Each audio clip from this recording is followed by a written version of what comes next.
It is now on there. Okay. So we are up and running. Yes, in honor of Purim this evening, just to get people into the right mood, and we are going to mention Purim during today's discussion. I am wearing part of the costume that's coming, but please ignore what's on my head. Is this a distraction?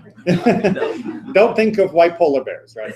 Okay, so we are going to get down to work with our wonderful parasha of Tisa, which is among the most famous and for many people among the most beloved, because it comes with massive theological and narrative events that break what, as we've talked before, some people consider the drudgery of the discussion of the construction of the Mishkan. So, of course, I'm referring to the major events are the golden calf, absolutely. And enmeshed within the narrative of the golden calf is also one of the most famous and spiritually deep experiences in the entire Bible, which is, of course, the 13 attributes of God, which is when Moses is encountering the essence of God more clearly than any human before or after. So we're not going to talk about either of those. We've talked about them before, so you can look back through the archives online if you want to see some of those things. But instead, we're going to talk about a little word. We're going to talk about ach. Ach. Ach. Ach, right? Not ach as an expletive, but ach in the Hebrew sense. And this is the ach of Shabbos. All right? And it's not the ach of, Shabbos. That's a good ach too. Now this is the ach which is used in the halachic midrash as a pivot point for how we understand what it is that Shabbos is about and what Shabbos activities we don't do, or what activities we don't do on Shabbos, more to the point. And it's going to float around this word, and then we'll get a little deeper and see where we go. Okay? So keep your eyes out for the ach. Chapter 31 of the book of Exodus, Parashat Tisa. If you're using the Eitz Chaim, you're going to be in page 527.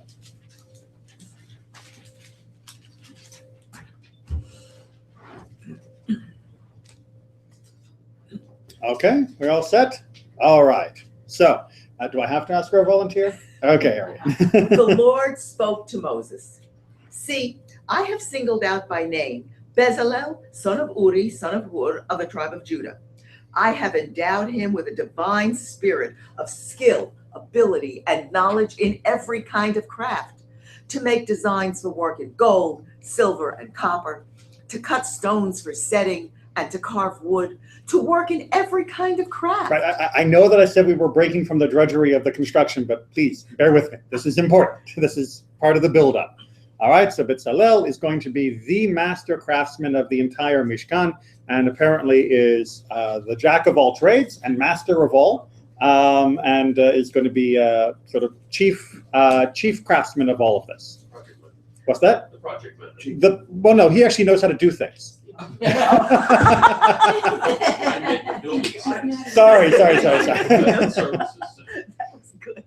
Sorry, yes. We're a comedy duo, you know.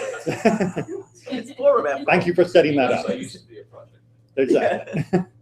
Moreover, I have assigned to him Oholiab, son of Ahisamach of the tribe of Dan, and I have also granted skill to all who are skillful, that they may make everything that I have commanded you: the tent of meeting, the ark for the pact, and the cover upon it, and all the furnishings of the tent, the table and its utensils, the pure lampstand and all its fittings, and the altar of incense, the altar of burnt offering and all its utensils, and the laver and its stand, the service vestments, the sacral vestments of Aaron the priest, and the vestments of his sons for their service as priests, as well as the anointing oil and the aromatic incense of the sanctuary. Just as I have commanded you, they shall do. All right, so pause there. Oholiab comes from the tribe of Dan. Bezalel comes from the tribe of Judah. There's a wonderful midrash that points out this is from one of the greatest tribes, or one of the most magnificent or largest, depending upon how you want to translate that, and from one of the lesser tribes. Dan never quite getting the traction that some of the other big tribes got. And from both the great and small, the craftsmanship, the wisdom, the skills are coming. Sound good? Right? This should be somewhat familiar language from all of the things we've been talking about in previous weeks. And the Lord said to Moses, "Speak to the Israelite people and say, nevertheless, you must keep my Sabbaths, for this is a sign between me and you throughout the ages." Right? Nevertheless is how it's being translated here in the JPS. Et Shabbatai, right? Nevertheless, my Sabbaths keep, is what we're talking about here. But we're going to see whether or not should be translated as nevertheless or not is going to be a big point of contention. "That you may know that I, the Lord, have consecrated you. You shall keep the Sabbath, for it is holy for you. He who profanes it shall be put to death. Whoever does work on it, that person shall be cut off from his kin. 6 days may work be done, but on the seventh day there shall be a Sabbath of complete rest, holy to the Lord." I should point out, by the way, the usage of the word "may" in this translation is an insertion of the translator to smooth things out. Most of Jewish authorities say that it's not 6 days may work be done, it's 6 days work will be done. Meaning you don't get to make every day like Shabbat and just take it off. You should be working 6 days and not working on Shabbat. In other words, it's as much of a command to work as not to work. Exactly so. What's wrong with retirement? Well, retirement from salaried work, nothing's wrong with that at all. Indolence is what the rabbis are referring to when they say that one should still have an active life and contribute to the community, society, and the well-being of your world on those other 6 days. You don't get to just make it one long Shabbat. Well, you do, but that's after you've passed on. That's right. But on the seventh day there shall be a Sabbath of complete rest, holy to the Lord. Whoever does work on the Sabbath day shall be put to death. The Israelite people shall keep the Sabbath, observing the Sabbath throughout the ages as a covenant for all time. You know, that's such a great sentence. We should make a song of that. Oh. Vishamru v'nei Yisrael. No, I don't think it's Yeah, that's what we're talking about right here. That means this is the verse. Verse 16 is the verse that begins Vishamru. "It shall be a sign for all time between me and the people of Israel. For in 6 days the Lord made heaven and earth, and on the seventh day he ceased from work and was refreshed." Vayinafash, and we're going to come back to Vayinafash later on. The idea here that it is a sign, ot hi leolam, is of course one of the underpinnings of why we don't wear tefillin on Shabbos. Shabbos is called an ot, is called a sign, a symbol of that covenant. And tefillin are also referred to as an ot, as a symbol of the covenant. And therefore, you don't need two symbols of the same thing. So on Shabbos, tefillin stay at home. A question about verse, 14. Yes. It says, "He who profanes it shall be put to death. Whoever does work on it shall be cut off from his kin." Mm-hmm. So is there a difference in doing work on it and profaning it? Is that saying bad things about Shabbos? So absolutely, the sages pick up, as you have done very well, on the granularity there. That what is the difference between profaning and working? Isn't working a form of profaning, and such? We're not going to get into that in deep detail, but the distinction that they usually make is that there's a difference between profaning Shabbat to profane Shabbat, and between doing work on Shabbat because you just feel you need to keep working. There's also a difference, of course, between profaning Shabbat in the sense of cursing Shabbat and denigrating Shabbat and doing work. There's also a difference between doing things on Shabbat that are not 100% illegal, that you can sometimes ride the line of what is permissible on Shabbat, and you have still taken from the spirit of Shabbat, even though you haven't actually violated the law of Shabbat. And therefore, you would not be guilty in the Jewish court, again, as always, with proper witnessing, testimony, and warnings, and you wouldn't be liable to the death penalty, but in the court of heaven, you would be cut off. You would be subject to karet. All right, so great question. All right, and And then one more verse. When he finished speaking with him on Mount Sinai, he gave Moses the 2 tablets of the pact, stone tablets inscribed with the finger of God. Okay, and these are the tablets that are going to be smashed in just the next chapter. All right, so Shabbos, kind of an important concept in Judaism, maybe, but why, and how do we understand it from this phrase? And that's what we're going to be digging into. I don't know if we're going to dig into the part where it says that person shall be, whoever does work on Shabbat, that person shall be cut off from his kin. Mm-hmm. But I know they have excommunication and that. But it turns out in practical terms, David and I keep all of that stuff in a kosher home and all. Right. My sister does not. Mm-hmm. And I find that I don't relate to her as well because I can't go to her house on Shabbos because I'm not traveling, right? And comes Pesach, I don't even talk to her because I don't want to remind her that I'm not eating bread and she is. Effectively, you get cut off anyway, right. Even if they don't do it, even if it's not a punishment, it's sort of cutting yourself away. So sociologically, you're absolutely right, that those that keep substantially and irreconcilably different customs do, in a practical sense, cut themselves off from each other. Technically, according to the sages, this cutting off is talking about death at the hand of heaven and being cut off in the world to come. So that's more of the technical sense. But sociologically, the phenomenon you're describing is 100% observable. Although sometimes we cut ourselves off perhaps a little too willingly, not pointing fingers, but sometimes people will cut each other off, because you don't hold the cup the right way, which is definitely what we're not supposed to be doing. I just was thinking about where this comes up. Mm-hmm. Immediately where this comes up. We're getting instructions for building the Mishkan. Mm-hmm. We've got the architect set, we've got his right. helper set. And then we remember Shabbat trumps it all. Well, and that's what we're going to have to play with here, right? Because what you're describing is the juxtaposition of the final Mishkan instructions plus builder names in explicit detail, and then we get Shabbat.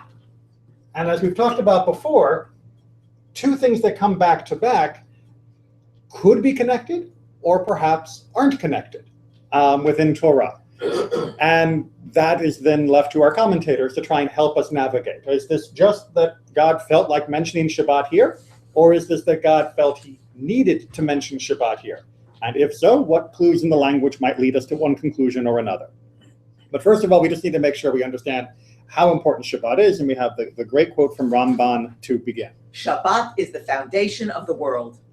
Okay, so it may seem like, well, duh, because I'm talking to a bunch of people that study Torah and make time during their week to do so, and clearly Shabbat matters to you as well.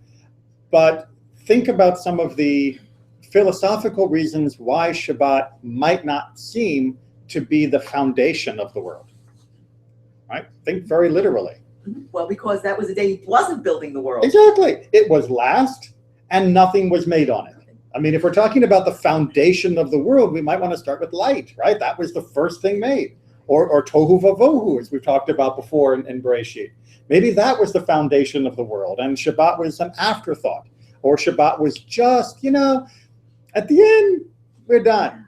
But as Ramban is pointing out, and numerous other scholars have confirmed in more elaborate language than I can provide, no, Shabbat was the goal for which the first 6 days happened. And what happens on Shabbat is dependent upon what happens on the other. It is both the support as well as the destination. You get a Shabbat sandwich, I guess, to reality. And we have to keep that in mind then as we recognize the sages disagreeing and debating over this word of why they were being so careful with trying to understand Shabbat. That this is not a hypothetical, this is not some point of obscure theology, this is considered to be a central tenet of Judaism. So getting it right really, really matters. And from a psychological sense, if you never have anything to look forward to, if you work every day ad infinitum, it's slavery. Right. It really denigrates your whole worldview. I mean, you don't have anything else in your life. I mean, I know I've worked 6 weeks straight on a proposal one time, And I can tell you, by the time that was over, I was like, well, And imagining working 60 years that Yeah. way, which is what many people in the ancient world and even in the modern world, unfortunately, do, is incredibly dispiriting. Word chosen very specifically. Okay, so that was the spirit. let's come with ach. Okay, although you will be rushed to perform the work of the Mishkan quickly, Shabbat shall not be set aside because of it. And that would be Rashi. Okay, so Rashi's reading of this word ach is, if you look, remember we're back in verse 13, right? God is saying to Moses, speak to the children of Israel and say to them, the sentence could have simply read, you will keep my Shabbats, right? Because it is a sign between me and them, right? For all generations. The sentence would have worked just fine, achless, without that ach there. And so, of course, if a sentence could be written more simply and you wouldn't have lost anything, we would assume that the Torah would have written it that way, which means if the word is there, it has to signify something other than just the author was trying to fill up more words, right? Because the author doesn't do that. So what does the ach mean here? Now, ach can generally mean it's a contrasting kind of word. It's sort of a but sort of word. And what Rashi is saying here is you could read it like an although, right? And what although is being referenced here is the juxtaposition of our Mishkan and Shabbos, right? So although we have talked about the Mishkan, and although you are going to rush to do it, and although it is incredibly important, Shabbat should not be set aside because of it, right? So it's saying that this may be a star project, but this trumps that, right? Although this, nevertheless that. So the JPS translation is reading it much like Rashi, right? Although not as explicitly, because they just throw the word nevertheless in there, leaving the reader to scratch his head and go, why are they saying nevertheless? What's nevertheless about? And Rashi is saying nevertheless is the previous paragraph. Despite all of the importance of the Mishkan, Shabbat is not to be set aside for it. And indeed, this is where Halacha gets the idea that in order to understand the categories of labor that are prohibited on Shabbat, you just have to look at the Mishkan, just look at the building of the Mishkan. And if you tally up all the different things that go into making it and its utensils and pieces, then you will have 39 different activities that are prohibited for Shabbos, right? It's all hinging on this ach, to say that this juxtaposition of activities is telling us something, that Shabbat is even more important than the Mishkan. Make sense? Okay. And similarly, Rashbam, which is his grandson, ach is even the building of the Mishkan must not be done on Shabbat. all right, so this is using ach more as an intensifier and saying, of course we know we're not supposed to do work on Shabbat, but even the Mishkan can't be done on Shabbat. You might have thought, right? It would have come to my mind that Shabbat is important and the Mishkan is important, and although I know I can't go and do my gardening on Shabbat, perhaps for the Mishkan I could. But for the sake of the ach, I now find out I can't, right? That even for the Mishkan, Shabbat still takes precedence. Make sense? Right? So they're still playing, Rashbam is still playing with this juxtaposition of the two, and is still saying the ach comes as its bridge between the two in order to elevate Shabbos above the Mishkan one way or another. But that's amazing, because at the end of what we had read, in the Mishkan are going to be the stone tablets, and the stone tablets are inscribed with the finger of God. Right. You put that aside for Shabbat? You put aside making the Mishkan, despite all of the glory and the ark and everything else that's in there, And God's finger was touching that. for Shabbat. Okay? God's finger touched Shabbat too. That's true. And a lot earlier. Okay. And then on And to then Ibn Ezra, Ibn Ezra, who again is going to read it very similarly, but a slightly different spin. having commanded the building of the Mishkan, nevertheless, they must not do even that holy work on Shabbat. Okay, so again, it's trying to say even that which is holy, nevertheless you don't do on Shabbat. So we should be seeing some similar themes here among the commentators. There is a lot of agreement on this because it has been the textual underpinning for much of our understanding of the extensive importance of Shabbat. Right? Because in order to understand how important Shabbat is, you have to be able to compare it to something else. And the Mishkan is a great thing to compare it to. Because if Shabbat's more important than that, then that means Shabbat's more important than everything else. Right? Right? If I'm not going to build the Mishkan on Shabbat, then I'm certainly not going to be doing my taxes. I'm not going to be making shoes. I'm not going to be doing my gardening. I'm not going to be writing my laundry list. Right? If the Mishkan is put aside for Shabbat, then everything less important than the Mishkan, meaning the rest of existence, would certainly be put aside for Shabbat. Following the logic? But taking that logic, Mm-hmm. God is specifically talking in the Torah about one commandment. Right? Does that mean that this one commandment is more important than the others? Well, that's what we might be led to believe with this talk, right? I mean, the Mishkan for the last two parshiot has been elevated to being the focal point of the community and this amazing symbol of God's presence among us and containing the holiest items that will be in our company, and is establishing wherever it is erected, and eventually in Jerusalem as well, the holiest site of God's imminent presence on earth. When you put Shabbat above that, it really seems to be saying Shabbat's above everything. And indeed, the language that is being used here seems to imply that. I disagree. Mhm. Okay. I think it says that Shabbat is above building the Mishkan. Mhm. I'm not sure that it says that Shabbat is above everything. All right. I thought that the point this was making was what you alluded to. Mhm. Here is the place where God's presence will dwell. You might think that the place where God's presence will dwell would be more important for a Jewish people than anything else. Mhm. The point that this is making, I think, Mhm. is just the opposite, that where, and there are different opinions about why the Mishkan is built, what its purpose is Right. on a large level. But there's no partnership in terms of the people. It's much more static between the people and the Mishkan. Shabbat is much more imminent, I think. Well, I mean, the Mishkan is fixed in time, it is fixed in space, and Shabbat is infinite. Right? There are an infinite number of Shabbats in an infinite universe, which means that it is an infinite experience. And Shabbat happens everywhere at the same time, give or take, going around the sun thing, or the spin of the earth. The Mishkan is only one place and only at one time, and definitely more limited. So I think you're right on the money there. And I think you're also in good company with Ramban, who's going to, in his imitable way, say Rashi's wrong. I know. What else is new? Ramban loves to do this, and of course, this doesn't mean that he is disparaging Rashi. It doesn't mean that he's saying Rashi's scholarship is flawed. God forbid. He is saying that in this interpretation, in this location, that he believes there is a better way to understand these words right now.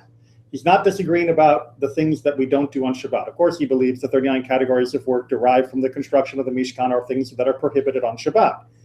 But here, he thinks Rashi is missing the message.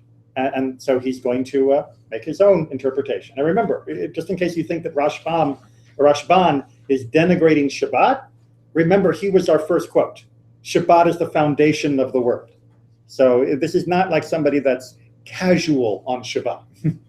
Rashi is mistaken. The rabbinic interpretation of Ach always limits what comes after, i.e. Shabbat, and not what comes before, that is the Mishkan. All right, so let's make sure that we understand how he's using. So far, this notion of Ach, right? We'll put the English version over there, although that looks Scottish. So far, Ach, right? So far, the Rashi and Ramban, Rashbam, and Ibn Ezra are using the notion of Ach to say that Ach is coming to limit what came before, right? That this Ach is limiting what we've already talked about through the vehicle of what comes next. Ramban, on pretty solid ground, is saying that as a general rule, when the rabbis focus on the usage of the word ach throughout the whole Torah, ach comes to limit what comes afterwards. That is a general rule of rabbinic exegesis, of the rabbinic interpretation of text. Ach usually looks to the next thing that's about to be said, not at the previous thing. And so he's saying that this ach must be limiting Shabbos, not limiting the construction of Mishkan. And so here's his interpretation of that. If we link the two topics here, it would imply that the Mishkan trumps Shabbat. Instead, read it as limiting Shabbat, and I'll let you read the last sentence. Good luck. Even Shabbat gives way to some things. Like Right. Brit Milah, saving a life, etc. Okay, so what Ramban is doing is saying that the ach is not limiting that even the Mishkan is put aside. It's actually saying even Shabbat is put aside for some things. See how he flipped the reading that we've been working with? And he's saying that as important as Shabbat is, and I mean, look at this passage. We're talking about being cut off from your community, about being killed if you're doing this deliberately. I mean, Shabbat is clearly a major, major theme. But even Shabbat is put aside for some things, like the performance of a Brit Milah, like the saving of a life, and a few other examples. And so the ach here is coming, according to Ramban, to limit Shabbat, not to limit the building. All of you look very uncomfortable. Oh, no, I'm looking at the truck, and the truck actually, in my opinion, seems to support this. Usually, in other places where you have an ach, there's Tisa. Mhm. And so it's this great break. Right. Here it's connected with Shabbat. And not the sentences that come before it. Right. Exactly. It's not a hard break in the trope. It's in fact a linkage to the rest of the sentence. So one more point for Ramban, that maybe this ach is telling us something about Shabbat more than telling us something about the Mishkan, about the limits on Shabbat, or the limits that we need to bear in mind. Because all of this is going to fold into our question of why are we doing Shabbat in the first place? What does Shabbat actually mean? Is Shabbat simply this time zone where we are limited from doing something? Or is it meant to accomplish something? Is it just a dead zone of activity? Or is it meant to be a constructive time? But constructive in a different dimension than our usual 6 days a week construction. And for that, we're going to touch into Sforno. Even though it was I who commanded you to build the tabernacle and to construct all its pieces, and it is to serve as a residence for my presence. All right, pause there. So Sforno, what does the ach modify? Does it modify the Mishkan? Does it modify Shabbat? No, it modifies the creator. It modifies God. His Exactly. creative power. Right. He is using ach not to focus on the Mishkan, not to focus on Shabbat, but to focus, if you wanted to be very, very precise, on the I of the Shabbotai. Right? It's the I keep my Shabbats. And he's saying, even me who did this is giving you these instructions. Right? Even though I am the one who commanded you to do the Mishkan, I'm telling you something special here about Shabbat, and that the one doesn't trump the other. But instead, This mitzvah does not override the restrictions associated with the proper observance of Shabbat. The reason is that Shabbat is a symbol serving as a reminder of our mutual relationship. right, this is the oti, right, between me and between the children of Israel. This is the symbol of that connection. If you were to ignore this symbol by building a residence for me on this day, there would be no point in doing so, as I would not then take up residence in that tabernacle. All right, so what's Forno's point here? How's he spinning this? We've got two symbols. Right. We don't put them together. Don't need both of them at the same time. You don't need both of them at the same time, but I think he's going a little bit more strenuously than that. So we've got Shabbat here. Yeah, it's not like they need to remain separate. We've got Mishkan here, and we've got God, and God has commanded this, and God has commanded that. But if you break Shabbat to build my home, I'm not going to dwell. Right. It spoils the Mishkan. If you only go here and you break Shabbat to do so, as just said, then this is not going to be connected to God, right? By violating Shabbat to build the Mishkan, you are cutting out its foundation, which is meant to be a connection to God. You don't connect to God by doing the opposite of what God has asked you to do. And God has already asked us to keep Shabbat. Does that carry over to mitzvahs in general? You can't break a mitzvah to do a mitzvah. Correct. Unless it's saving a life or. Well, it's not actually an accept. It's an important phrasing. That becomes a mitzvah. Exactly. Saving a life isn't breaking Shabbat. Saving a life is performing the mitzvah of saving the life, and Shabbat no longer is a mitzvah in that moment. At that moment, because the mitzvah now that is driving your life at that moment in the universe is to save the life. And what God is saying right here is you don't get to just say, I'll do the Mishkan and not do Shabbat, but because I'm doing the Mishkan, God's going to be happy with me because I know God wants this too. Because what God really wants is that, or more to the point, that. And both of these are meant to accomplish that, and you can't accomplish that relationship by breaking one of them to do the other. Right? It'd be like if you wanted to throw a surprise party for your friend, and to do so, you smash their rear window so you could get into the house without them knowing it. As much as they might appreciate the thought that went into putting together the party, they'd probably be a little upset that you broke the window. That wouldn't exactly endear you to them. And that's what Sforno was saying here. This seems to me to sort of be a foreshadowing or a preparation for the destruction of the temple, in which we still have Shabbat as the central thing of keeping the Jewish people together. Even if we don't have the temple, the Mishkan, we still have the connection. It's sort of foreshadowing that you don't have to have both. It's foreshadowing that you don't have to have both, that God is still with us even in exile and even without the Beit HaMikdash. It is also foreshadowing part of the cause of the destruction of the temple, which is where people thought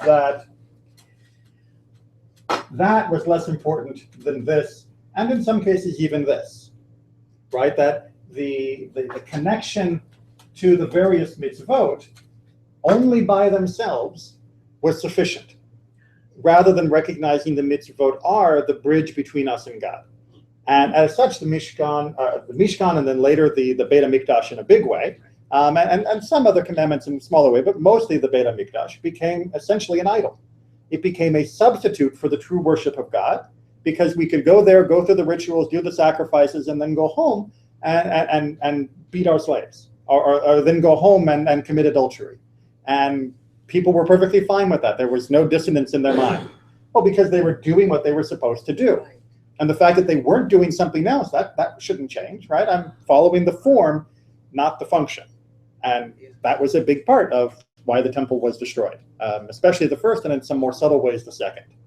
Okay, let's move on to the Kuzari here as he tries to explain a little more for us. So this is the rabbi. Do not believe that I admit that we are dead. We still, meaning we, the Jewish people, right? We're not gone. We're not dead. It's 1,000 years ago. We still hold connection with that divine influence through the laws which he has placed as a link between us and him. There is circumcision. My covenant shall be in your flesh for an everlasting covenant, Genesis. There is further Shabbat. It is a sign between me and you throughout your generations. That should sound familiar. Besides this, there is the covenant of the fathers and the covenant of the law. Compare further the antithesis. If any of you be driven out to the utmost parts of heaven, Deuteronomy, you shall return to the Lord your God. Right? So this is in Deuteronomy, the prophecy of return and redemption. We are not like the dead, but rather like a sick and weakened person who has been given up on by the doctors and yet hopes for a miracle or an extraordinary recovery. As it is said, can these bones live? Right, from the prophecy of the Valley of Dry Bones from Yechezkel, from Ezekiel. So the Kuzari here is saying that yes, sometimes it looks like we, the Jewish people, are just this dead race, right? This dead nation. What did we have? I remember this is 1,000 years ago, and really until the 20th century, most people would have understood this very explicitly. What are we, right? We're scattered, we're broken, we're humiliated, we're abused, we're driven from country to country. What are we? And he is trying to explain in the Kuzari that just because our current material fortunes are not great, and thank God they've gotten a lot better since his day, but just because they weren't great in his day, that doesn't mean we're dead. Because the actual lifeblood between us, or the actual lifeblood in our body, is the connection between us and God. And that's still here. We still do Brit Milah, we still do Shabbos as an example, and we still have the notion of the covenant of the Avot, of our ancestors. We still have the covenant of Torah. That is still alive and still revitalizing to us, despite the fact that we lacked, at the time of the Kuzari and for many centuries afterwards, all of the other features that normally are considered essential for a thriving culture and group. He said, don't count us out.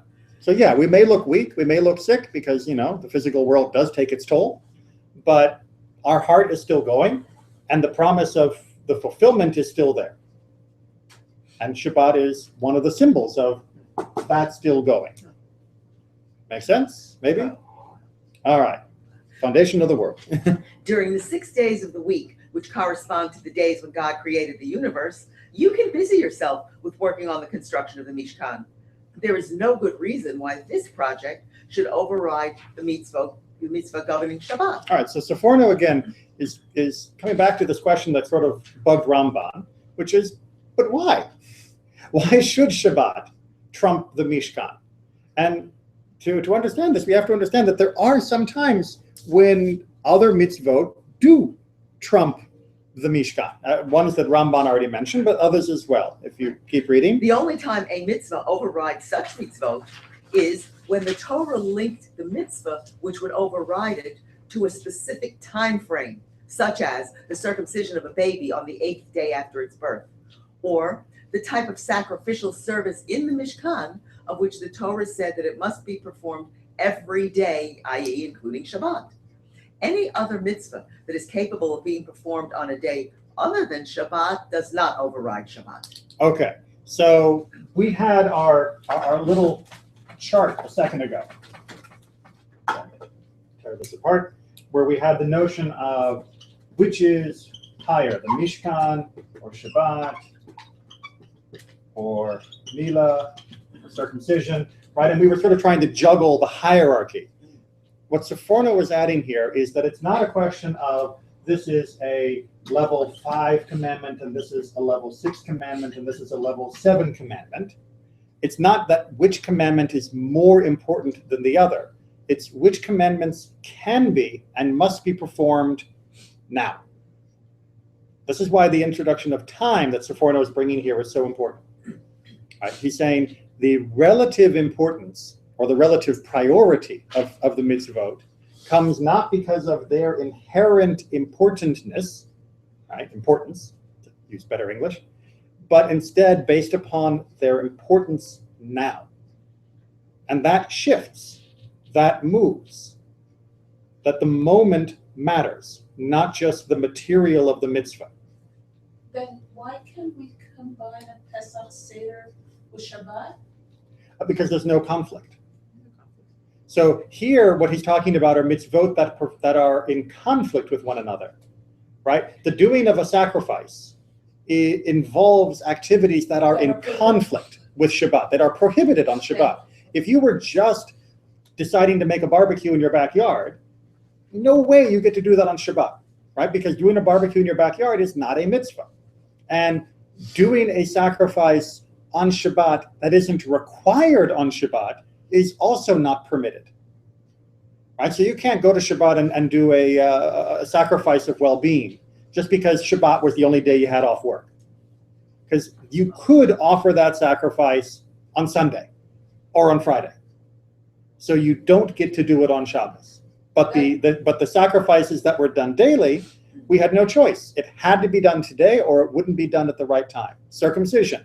You might think I can put it off until the next day, right? I mean, what's wrong? I mean, if you, for health reasons, can't do the circumcision on the 8th day, then you are required to put it off. So why not put it off instead of violating Shabbat? Because that's when it's supposed to be done. Its time matters. And it's not that it's more important than Shabbat. It's simply that at this moment in time, this is the only time we can do it completely, fully, properly. And so we do it now. Even though it's Shabbat. Right? To go back to Ramban's idea that it's limiting Shabbat itself. Was this an original idea of Sforno? I thought it came hundreds of years before. The mechanics came. I mean, people understood, the relative rankings and how things would jump depending upon the day and who was doing it and whether there were other people to do it instead of you, and all of this notion of the priority of mitzvahs at a different time, or the priority of the performer of the mitzvah, who has first obligation to do Brit Milah, then if that person can't do it, who's next, and so on. That had all been discussed as a mechanical issue very much. What I think Sforno adds here, and I can't say for sure that he's the originator of this, but from my reading of his commentary, which is the first time I saw this idea more explicit, is this notion that it's not about which mitzvah is more important, but it's about the moment. And at the moment, what do I need to be doing? And what do I need to not be doing? And that's how we are working it through. It's not just, this is a ranking of the importance of mitzvot, because the sages were reluctant to rank mitzvot, even though they did rank priorities. And what Sforno, I think, is trying to introduce here is the notion that the reason why you don't just rank mitzvot is because they are all commandments, but at a given slice of time, at a given second, there is the optimal activity to be performed. And that is the one that will connect us to God best if we do it right now. Like, for example, why we celebrate Purim on Erev Purim. When I was growing up, Reform congregation, they celebrated Purim on the most convenient Friday or Saturday night, right? Because why would you have Purim on a Wednesday night when you know a lot of people aren't going to be able to attend? Shouldn't you do it when it's better, when there are more people around, better, attendance? Isn't that just better? And what Judaism has said, and I think Sforno was saying it quite well, is no, that the time matters. This is the right time to do it, because by doing it that way, it is that whole God and person connection, not building the Mishkan even on Shabbat because I'm sure God doesn't mind. It's like, no, what God minds, what God wants is for you to listen to God. And you show that you're listening by paying attention to the whole ball of interconnected obligations and relationships, not by picking a few and making your own estimation of what you think is optimal. A teacher of mine once said, Jews build cathedrals in time, not the big edifices all over Europe. Partly because we couldn't, but also Sanctify time. Right. But also because there is this inherent notion that it's not just the space that matters, but also the time. And in fact, in many cases, the time is more important than the space. Very true. All right, let's move on or we'll never get done. And yes, I really like Sforno on this part of the Torah. This expression alludes to the fact that there are activities and even conversations and thoughts which, though not specifically outlawed by the text, are nevertheless something that interfere with the proper Sabbath observance. We have been told already in Exodus that the cessation of work, etc., has as its objective that this day is to be holy for the Lord. That is, we are to make it holy. This means that on Shabbat, we ignore secular matters altogether and devote ourselves to spiritual pursuits, and even the mundane pursuits, such as eating festive meals, must be perceived as part of our honoring God on Shabbat. All right, so to take a brief break. So he's going through this whole notion of what is Shabbat about. It is about the notion of God's holiness, and it is about us establishing that time as being holy, which means even the things that we are permitted to do but shouldn't do, we shouldn't do, because it takes away from the holiness of the day. And even the things that we are permitted to do and want to do, like have a wonderful meal, have to be done in the spirit of the day, a spirit of establishing that connection between us and God. Make sense? And that's why it follows that when someone performs secular tasks on Shabbat, he automatically loses track of the purpose of Shabbat. Hence, He deserves to be executed. All right, so deserves to be executed, I know sounds harsh, but let's, just a little, I know, just a little. But let's see if we can understand the logic that's going through here. If you perform a secular task on Shabbat, right, you decide that you want to take and change your oil on Shabbat, or you want to, go out and plow the back 40. What have you said about that moment in time? That Shabbat isn't important. What I want is more important What I want is more important than than what God wants. God. What you do when you deliberately and knowingly desecrate Shabbat, perform activities on Shabbat that are prohibited, and yes, there is a huge range of discussion of what activities are prohibited and are not, and that's a whole nother conversation for a much bigger course. But take it as read that there are some things we don't do on Shabbat. When you choose to do them knowing that it is Shabbat and knowing that this is a violation, what you are saying is this connection doesn't matter. That between me and God, not important. Not important. Whatever I've chosen to do instead is more important, which denies the entirety of the connection between God. I know it may seem like you've just moved God down a little bit, in our ranking, but you have removed God completely, which is why he comes to the conclusion that he comes to. Is that not the basis of idolatry? Doing what you want to do rather than what God has asked you to do. It's one of the most fundamental human instincts. And if we view Shabbat as the foundation of the world, because it is a symbol of our link to God, if we have chosen to remove that link, we have chosen to remove the source of life. We are already dead. Remember what the Kuzari said. We're not dead. We may look dead, but we're not dead, because we still have Shabbos, we still have Brit Milah, we still have Torah, we still have these things. If you don't have them anymore, you are dead. Dead man walking is what Sephorno was saying. That's why he says you deserve to be executed, because what purpose do you serve in life anymore? You're now just a zombie walking through life. So the universe should put you out of your misery. Now, again, harsh, I know, but he's talking about the idea that there is a spiritual death that has already taken place when you deliberately choose to do this, knowing what you are doing. And that spiritual death is even more powerful and devastating than the physical death that is simply biding its time. There's another component to this individual-God relationship, and that's the community. Mm-hmm. And what I'm specifically thinking about is everything going on in Israel about what to do with laws associated with Shabbat. Mm-hmm. Can you have a store open on Shabbat? Can bus lines run on Shabbat? Movie theaters, etc. Right. So, as an individual, I choose that relationship and how far it goes. As a community, what is the relationship between the individual, the community, and God? That triangle. Complicated. That's what it is. It becomes very complicated, especially in the modern state of Israel, where you have a collection of different opinions of Jews of an entire spectrum, many of whom who have understandable and grounded reasons for how they interpret what Shabbat should be. Some who are just doing whatever they feel like, but many who are in disagreement with other groups that would like to impose their interpretation. And you also have approximately 20% of the entire country that isn't even Jewish. And so how much can the secular government limit the behavior of the non-Jewish population becomes another important consideration. Within a homogeneous, or at least more homogeneous community like a synagogue, it becomes much easier to say, when you're part of us and part of our community, put your cell phone away, right? Don't stand up and take pictures during the service or during the Kiddush.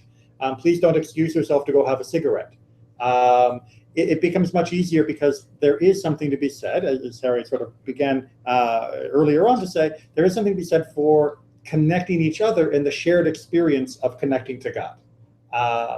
It's just much harder when you get to a nation state of millions But even in to the community, to frame that. does the Torah talk about what your relationship should be with a person who doesn't keep Shabbat, and that person should not be a member of your community, that person should not be your friend?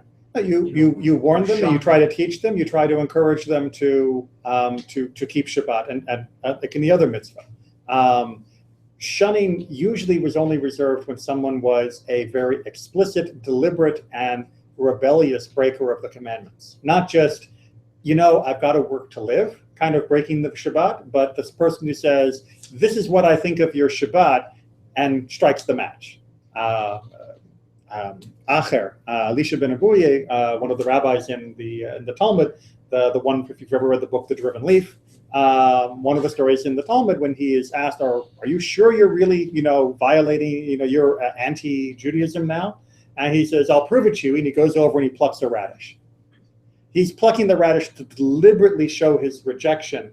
It's a little more complicated than that, but to deliberately show his rejection of God, Torah, and the laws of Shabbat. It's not that plucking the radish is major. And if someone were a poor farmer and they were desperate and felt they had to pluck that radish, obviously the community has failed that person in many other ways, but it's a different type of transgression than someone who plucks it to show that they are breaking God's law. So it gets more complicated, yeah. I feel like Sforno is in part missing a teachable moment. The end, he automatically was distracted from Shabbat. Hence, he deserves to be executed unless he does tshuva. Yes.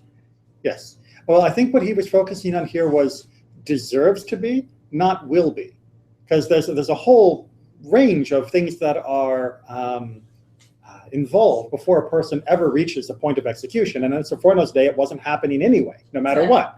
The person could have been witnessed, they could have been warned, they could have said they're doing this deliberately, they understand the penalty and all of that. The trial could have gone perfectly and everything was done correctly and there was no sign of any problems. They still could not have executed anyone.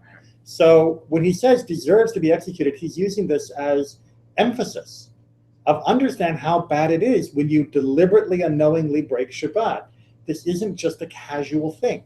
You are severing from yourself. It's like you're cutting your own throat between you and God. And that is the same as saying you might as well just go step in front of a bus. He's not saying that, therefore, once you've broken it, you should go cut your own throat. He's saying once you've broken it, you should recognize the severity and repair it and Next Shabbat. exactly and build on that and move the right direction. Good. Yeah, so it's definitely meant more as hyperbole than as an actuable element. Big reminder, we never have any example of any court or group in Israel going and seeing someone breaking Shabbat and exjudiciously murdering them, right? Because it would be murder. We have other examples from the later times and the return with Ezra and Nehemiah, where people were violating Shabbat, bringing into the city gates. They knew they were doing this. They warned them not to do it. They kept doing it.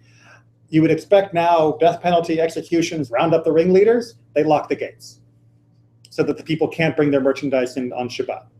So we never have an example of people being extrajudiciously murdered for violation of Shabbat. And any rhetoric that seems to imply that you should pick up a rock and stone your neighbor because they broke Shabbat, you're misunderstanding it. It's not meant to teach that. Prosecute within the proper frame? Maybe, but definitely not just, I don't like that. Okay. Don't take the law in your own hands. Judaism is explicit on that. You are responsible for your neighbor, not his judge and executioner.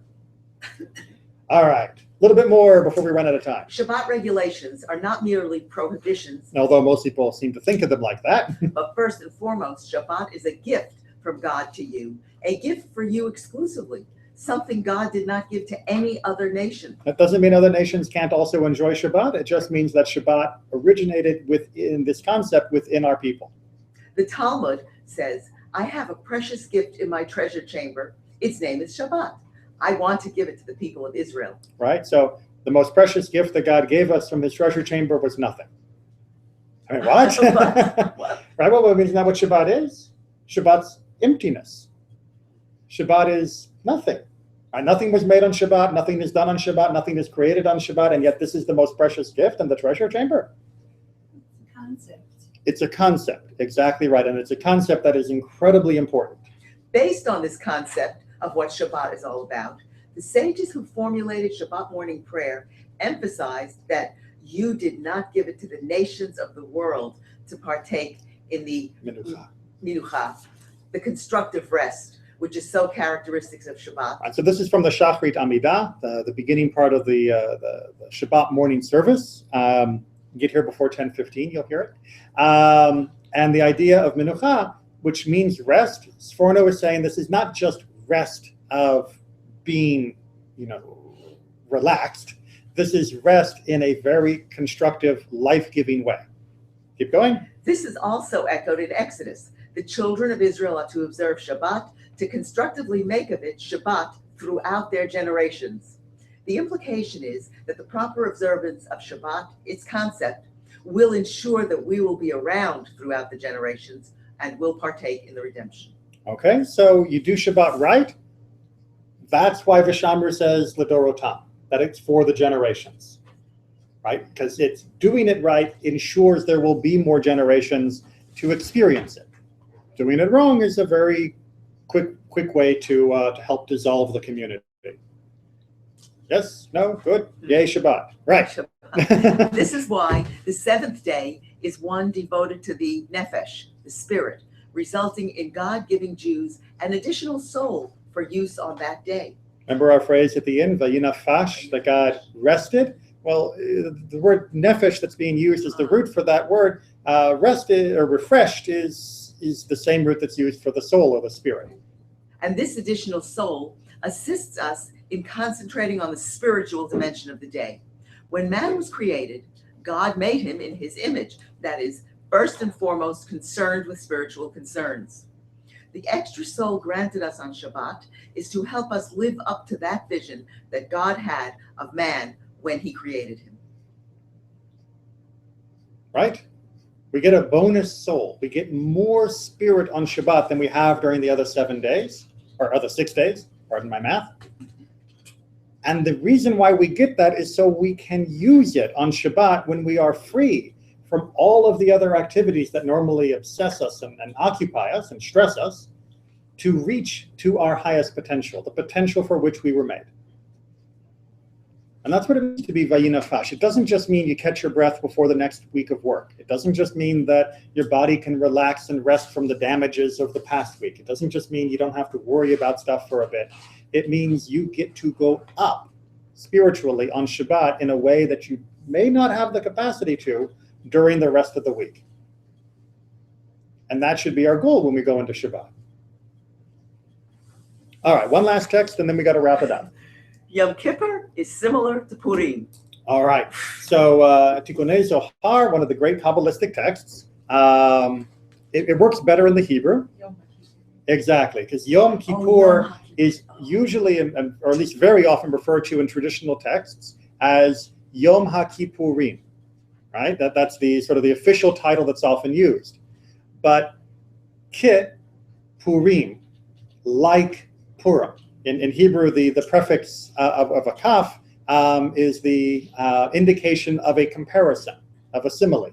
So it's Yom Kippur, Kit Purim. Yom Kippur is like Purim. Now, why is this being said? Well, first of all, we're about 6 months from Purim, so it's what's that? Sorry, we're 6 months from Yom Kippur. Thank you. Not 6 months from Purim. They are 6 months apart, approximately.